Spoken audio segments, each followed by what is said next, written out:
ત્યાં કોઈ પણ એવો સાપ નથી મળતો જે આપણને પાછળ દોડીને કરડે. હા, એટલે ભાગવાની જરૂર. હા, સેફ ડિસ્ટન્સ થોડાક દૂર એનાથી જઈને ઊભા રહી જાઓ તો એ બરાબર છે. હા, તો ભાગવાની નથી જતા. ઓકે, તો આપણે એને એની વોર્નિંગ આપવાની રીત કહીશું. બીજો જે સ્નેક છે એનું નામ છે રસલ્સ વાઇપર. હિન્દીમાં એને ખડચિત્તળ કહેવાય છે અને ગુજરાતીમાં આપણી લોકલ લેંગ્વેજમાં એને કામરીઓ કહે છે. કામરીઓ.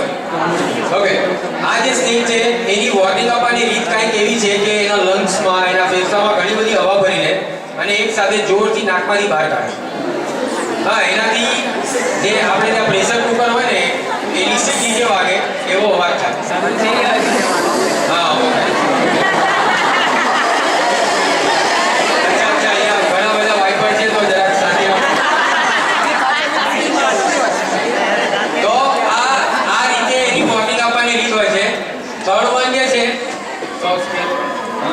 તમે જોશો તો એની ઉપર એક ચેઇન જેવી સરખી ડિઝાઇન દેખાય છે. હા, એના લીધે થઈને એને ચેઇન વાઇપર પણ કહેવાય છે. ઓકે, આ જે બીજું છે, બીજો જે સ્નેક છે એનું નામ છે સો સ્કેલ વાઇપર.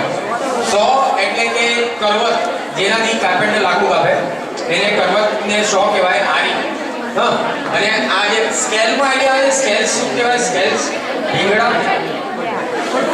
ભીંગડા ભીંગડા ભીંગડા એટલે કે આ જે સ્નેક છે એના જે સ્કેલ્સ છે એ બહુ રફ હોય અને કદાચ ગુજરાતીમાં કહીએ એવું તો ચાલે કે કરવત જેવા ભીંગડા વાળો સાપ.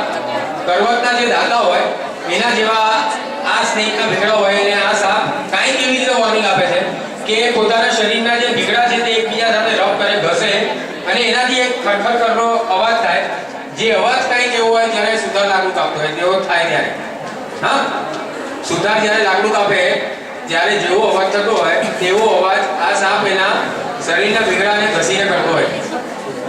એના માટે થઈને આ સાપનું નામ પડ્યું છે સો સ્કેલ વાઇપર. કરવત જેવા ભીંગડા વાળો સાપ. ઓકે,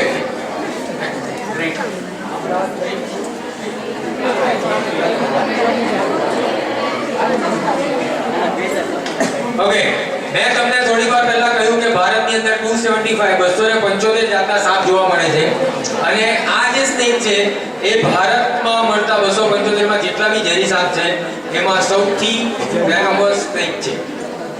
આખા ભારતનો સૌથી ઝેરી સાપ.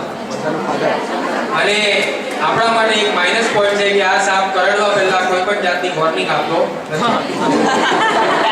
આપણે એના પહેલા જે ચાર મુખ્ય ઝેરી સાપ છે એમાંથી 3 સાપ જોયા. એ સાપ આપણને વોર્નિંગ આપે જ્યારે કોઈ માણસ કે કોઈ જાનવર એની ઘણી નજીક જતું રહે, વધારે નજીક જતું રહે ત્યારે કોબરા એની ફેણ કાઢીને અંદર થઈ જાય. હા, રસલ વાઇપર એના લંગ્સમાં હવા ભરીને અવાજ કરે સીટી જેવો. સોસ્કેલ વાઇપર એના શરીરના ભીંગડાને ઘસીને અવાજ કરે અને વોર્નિંગ આપે. હા, એ બધી એની વોર્નિંગ થઈ ગઈ. જ્યારે કોઈ જાનવર કે માણસ એની નજીક જાય ત્યારે એ અવાજ કરીને કે ફેણ કાઢીને વોર્નિંગ આપે છે કે હું અહીંયા છું. મારાથી દૂર રહો. सेहत के लिए हानिकारक બરાબર. બટ આ જે સાપ છે એ આખા ભારતનો સૌથી ઝેરી સાપ છે અને કોઈ પણ જાતની વોર્નિંગ આપતો નથી. એવું ચાલે? નહીં ચાલે. અચ્છા, નહીં ચાલે તો આપણે શું કરી શકીએ? આપણે કાંઈ ન કરી શકીએ. હા, બધા ટ્રેનને પકડીને ઘંટડીની નહીં પહેરાવાય. પણ આપણા માટે એક પ્લસ પોઈન્ટ છે કે આ જે સ્નેક છે એ નોક્ટર્નલ છે, નિશાચર સાપ છે. જેમ નિશાચર જાનવર સાંભળે છે, ઘુવડ છે, હા, ચાવડચીડિયું છે, બેટ છે, લેપર્ડ છે, હા, આવા બધા જાનવરો ખાલી રાત્રે જ નીકળે. હા, એવી રીતે આ સ્નેક પણ રાત્રે જ નીકળે. પોતાનો ખોરાક શોધે, મળે તો ખાય, નહીં તો સવાર પડતા પાછો ઘરે નહીં જાય, કોઈ સેફ જગ્યા જોઈને સંતાઈ જાય. હા, એટલે માણસના કોન્ટેક્ટમાં ઘણો ઓછો આવે. અને આ જે 4 સાપ આપણે જોયા એ 4 સાપ સુરતમાં જોવા મળે છે. ઓકે, અચ્છા, આ તો આપણે ત્યાં જે 4 ઝેરી સાપ મુખ્ય મળે છે એના ફોટોગ્રાફ્સ હતા. અહીંયા અમે તમને